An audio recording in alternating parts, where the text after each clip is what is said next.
Welcome back mga kapilgrims. Ngayon ay September 5, Sunday.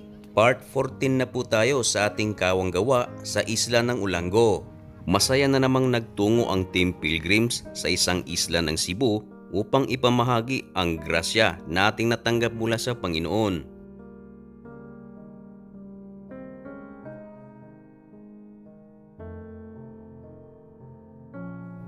Bit-bit ang kaunting grasya na ito at tiyak ito ay makapagpapasaya sa ating kapwa. Bago po tayo magpatuloy, nais ko po munang pasalamatan ang ating sponsor sa lakad na ito. Ang ating sponsor sa lakad na ito ay ang Aying Salon and Barbershop. Ito ay pagmamay-ari ni Glenn J. Fox Aying.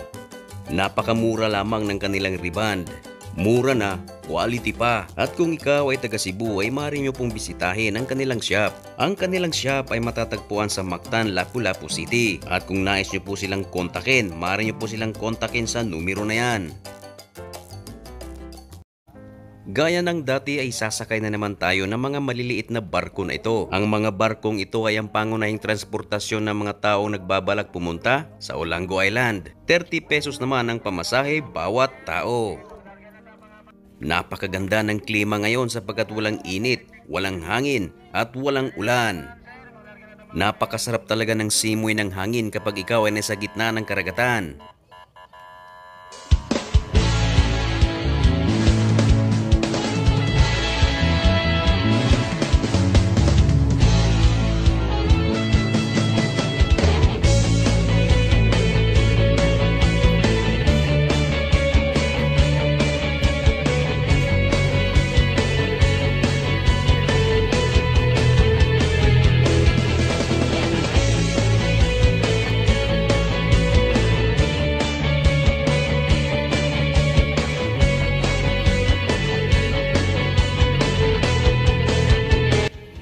Salamat sa Panginoon at ligtas tayong nakadaong sa pier ng Olango Island.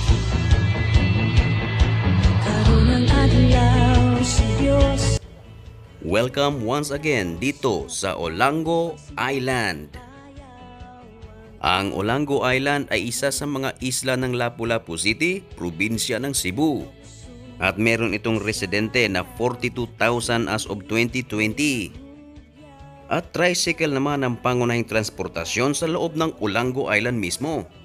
40 pesos ang pamasahe bawat tao depende sa layo. Karunang adlaw sa pagdaygo pagsimba, ibayaw ang atong amon.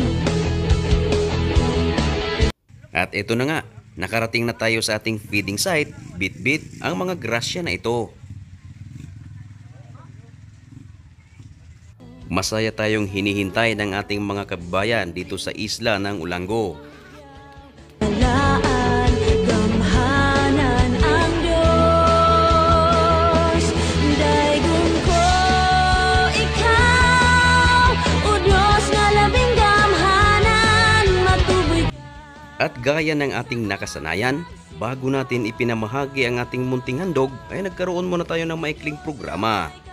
Nag-awitan at nagsayawan muna tayo, awit papuri sa ating Panginoon.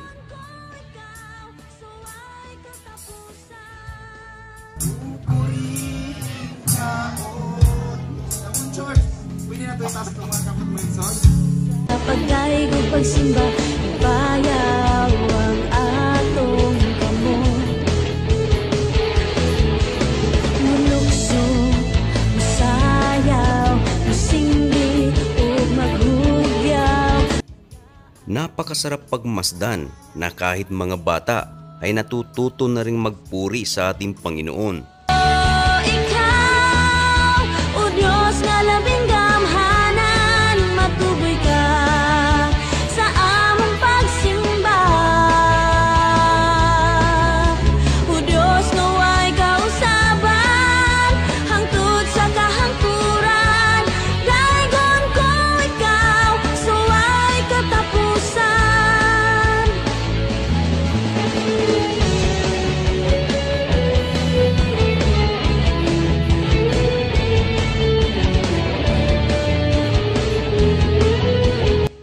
At siya nga po pala mga kapilgrims, kung nais nyo pong maging bahagi ng kawang-gawang ito, ay maaari nyo po kong kontakin sa numero na yan.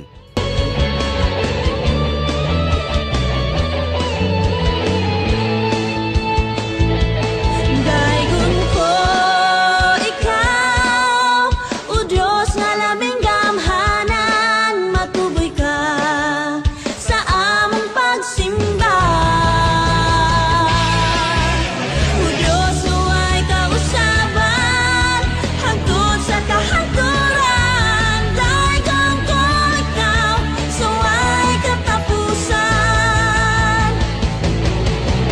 O Diyos nga way kausaban, hangtod sa kahangturan.